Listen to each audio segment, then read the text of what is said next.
അതിയായ സന്തോഷമുണ്ട്. കാരണം വെച്ചാൽ ഇതിൻ്റെ ഒരു ആദ്യത്തെ സ്റ്റെപ്പ് തുടങ്ങുന്നത് പിതാവിൽ നിന്നും അതുപോലെ തന്നെ ഈ പറഞ്ഞ പിതാവ് നേരത്തെ വിശേഷിപ്പിച്ച ആളുകളിൽ നിന്നുമാണ്.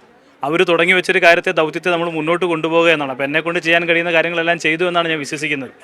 അപ്പോൾ അതിൽ ഈ നിമിഷം അതീവ സന്തോഷമുള്ളതാണ്. അവരെല്ലാവരും ഉണ്ടായിരുന്നു. ഈ സ്റ്റെപ്പ് തുടങ്ങി വെച്ച ആളുകൾ മുതൽ ഇതിനകത്തുണ്ടായിരുന്നു. അവരെല്ലാം കൂടെ ചേരുന്ന സന്നിധിയിൽ ബഹുമാനപ്പെട്ട മുഖ്യമന്ത്രി അതിൻ്റെ ബ്ലാസ്റ്റിംഗ് കർമ്മം നിർവഹിക്കുന്നു പറഞ്ഞാൽ വളരെ സന്തോഷമാണ്. ഇപ്പോൾ 6 മാസമേ ഉള്ളൂ. കഴിഞ്ഞ ഓഗസ്റ്റ് 31 ബഹുമാനപ്പെട്ട മുഖ്യമന്ത്രി ആനക്കാമ്പോലിൽ എല്ലാവരും ഉണ്ടായിരുന്നു. എല്ലാവരും കൂടെ ചേർന്ന വലിയ സദസ്സിൽ വെച്ച് ബഹുമാനപ്പെട്ട മുഖ്യമന്ത്രി ഇതിൻ്റെ നിർമ്മാണ പ്രവർത്തനങ്ങളാക്കി തുടക്കം കുറിച്ചത്. ഇപ്പോൾ 6 മാസം പിന്നിടുമ്പോഴേക്കും ഈ കാണുന്ന ഈ സൈറ്റ് തന്നെ വലിയൊരു അത്ഭുതമാണല്ലോ. ഇങ്ങനെ വന്നു, എന്തെല്ലാം കാര്യങ്ങൾ അതിനിടയിൽ ചെയ്യാനുണ്ട്. താൽക്കാലിക പാലം, ക്രഷർ യൂണിറ്റ്, 400 ജീവനക്കാർക്കുള്ള അവരുടെ ക്യാമ്പ് ഷെഡ്, ഇത്തരം കാര്യങ്ങൾ. അതിനിടയ്ക്ക് സ്റ്റേജ് 2 ക്ലിയറൻസ്, അതെ, ഒരു സ്റ്റേജ് 2 ക്ലിയറൻസ്, ഇതെല്ലാം കിട്ടി.